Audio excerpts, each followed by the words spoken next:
Perquè estava molt bé. Com ho sap? Vostè va al carrer i parla amb ells. Com ho sap? Perquè parla d'altres persones i li han dit això, és que com ho sap? Però tampoc podem complaure els sentiments d'una minoria respectable de gent que vol que fem referèndums. És a dir, al final està molt bé que ho demanin. Al moment que hi hagi una majoria social, és a dir, transmesa per mitjà del Parlament, que no, escolti, no, doncs miri, Esquerra Republicana, Convergència i Unió, escolti, volem un referèndum, parlem-ne, però en aquests moments el principal partit de Catalunya, que és el PSC, afortunadament no està per la labor. El principal partit vol dir en termes de vots, les generals s'arrasen 1,5 milió de vots. Estem parlant de les eleccions catalanes. Ara tindrem unes, bueno, totes són catalanes. No, les eleccions generals són catalanes. Perquè està votant el Congrés dels Diputats i el Senat i els municipals tampoc està votant l'Ajuntament. Però també mostra el que és la realitat de Catalunya i és per votar coses diferents. La gent vota, sap de sobre que la gent vota coses diferents quan vota qui és l'alcalde o els regidors de Palamós que quan ha de decidir qui és el Parlament de Catalunya, quan ha de decidir qui és el Senat espanyol o el Parlament Europeu. Són coses diferents. Aquí hi ha dos espectadors que són el Xavier Ros i el César Alcalá. S'ho estan mirant aquí amb molta... No sé si m'ho acabaràs, però Rius, tu que estàs belitzant habitualment, ha començat un tal fluixeta però s'ha anat animant. No, jo la veritat és que... Com ha començat fluixeta? No, ho dic amb el sentit irònic del terme. Jo la veritat és que vaig pensar la primera pregunta que li faràs serà sobre la jihad hispànica, que vostè en una roda de premsa a la qual jo vaig assistir, vostè va parlar de determinats mitjans de comunicació. La jihad hispànica. De la jihad hispànica. La veritat és que no cal que li faci la pregunta perquè a més se sap defensar perfectament tot sol, no? Però jo li vull preguntar una cosa. Vostè és membre del Consell General del Poder Judicial, en determinats sectors xoca que vostè, que realment jo diria que ha fet una evolució cap a l'independentisme, no? Perquè vostè va ser escollit a proposta de CiU. Per què? No és que ho qüestioni, no? Perquè hi ha algun fet concret que digui perquè vostè realment és sobiranista, no? Primer diria... Sempre és una institució de l'Estat. No, primer diria la qüestió de la jihad hispànica. La jihad hispànica... No, ja que entrem. Perdó, tenim la COPE, tenim la Razón, faltaria jo crec l'ABC i el Mundo. Sí, però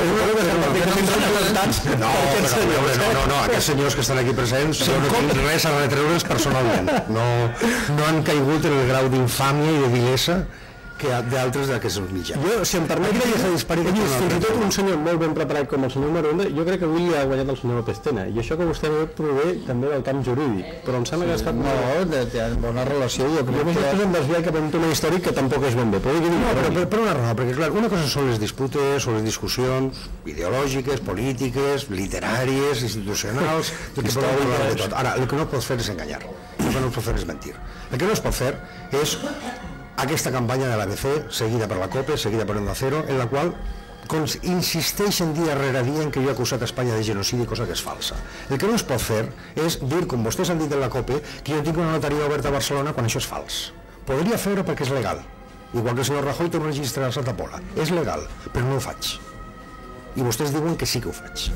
I el que no es pot fer és, com ha fet l'ABC, i vostès s'han fet ressò, atribuir al meu pare, que està mort, que havia trencat amb mi per no sé què i per no sé quants. Perquè si el meu pare estigués viu, els escupiria a la cara per fer això. No es pot parlar dels morts d'aquesta manera. Això és la jihad hispànica. Això és desacreditar les persones amb mentides i amb falsedats. A partir d'ella podem parlar del que vulgui, però el que no pot ser és que jo ara estigui sotmès a una campanya de desqualificació personal basada en mentides i basada en enganys. També no és culpa del senyor Lozada, No generalitat. Senyor les coses, perquè segur que se saben defensar. Això parlo del mitjà. d'alguns professionals del mitjà que tenen la possibilitat als seus programes de dir les coses ho diuen amb tota la documentació i informació que poden tenir. Si vostè no està d'acord amb el que es diu, doncs estan els jutjats per poder denunciar aquestes persones.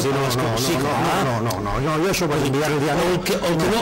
El que no es pot entrar és en la guerra dialèctica, perquè la COPE m'ha dit, ABC m'ha dit, la Razón m'ha dit, Onda Cero m'ha comentat, jo vaig a la COPE, a l'ABC o a Onda Cero, i acuso des d'allí amb aquesta gent. Si vostè considera que algú d'aquesta casa, o de l'ABC o d'Onda Cero, a vostè l'ha insultat, l'ha faltat, ha fet un fals testimoni, jo crec que hi ha els jutjats, això es demeix als jutjats, i ja està, i s'ha acabat. No s'ha acabat. No s'ha acabat perquè jo vaig enviar una nota el dia 10 de setembre desmentint això. I no s'ha acabat perquè, a més, això és un plantejament polític per la meva banda.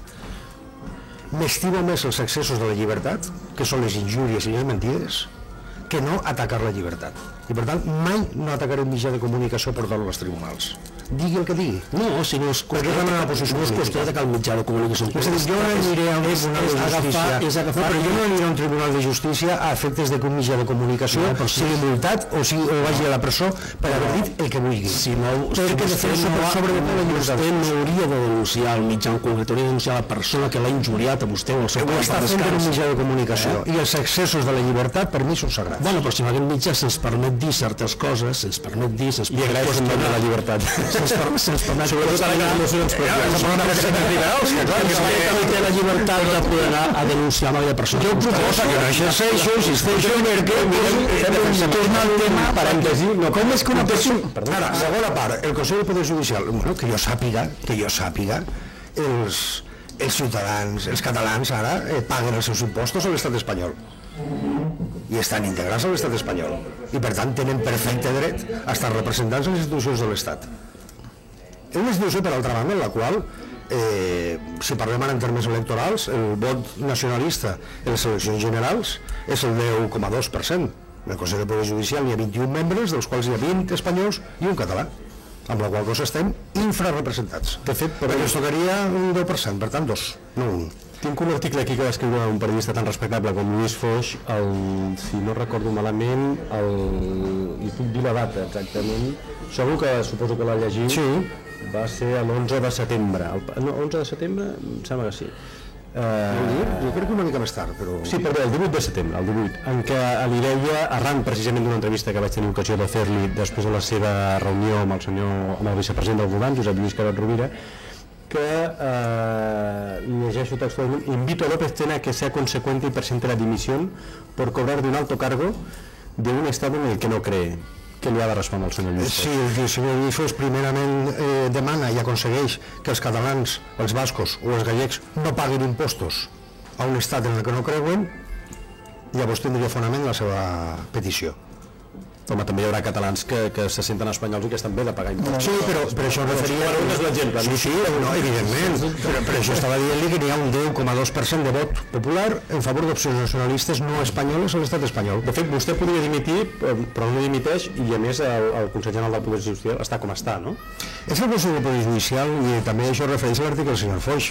Jo no he vist que el senyor Foix, quan el president Hernando va justificar que la policia havia de tenir el dret d'assassinar sospitosos perquè estàvem en la Tercera Guerra Mundial, o quan va dir que aprendre català és com aprendre sevillanes perquè el català és una llengua que no té repercusiones positivas en otros aspectos de la vida, o quan va dir que el caudillo tenía un alto concepto de la justicia, o quan va votar en el Consell del Poder Judicial aquella comparació de que el matrimoni entre persones del mateix sexe era com la unió d'un hombre con un animal, o així successivament, totes aquestes declaracions que s'han fet. Té una relació excel·lent amb el president. No, dic el president no, i altres. Per exemple, quan el Bocal González va publicar un article referit al govern Zapatero amb el títol en La Razón, un gobierno que da miedo.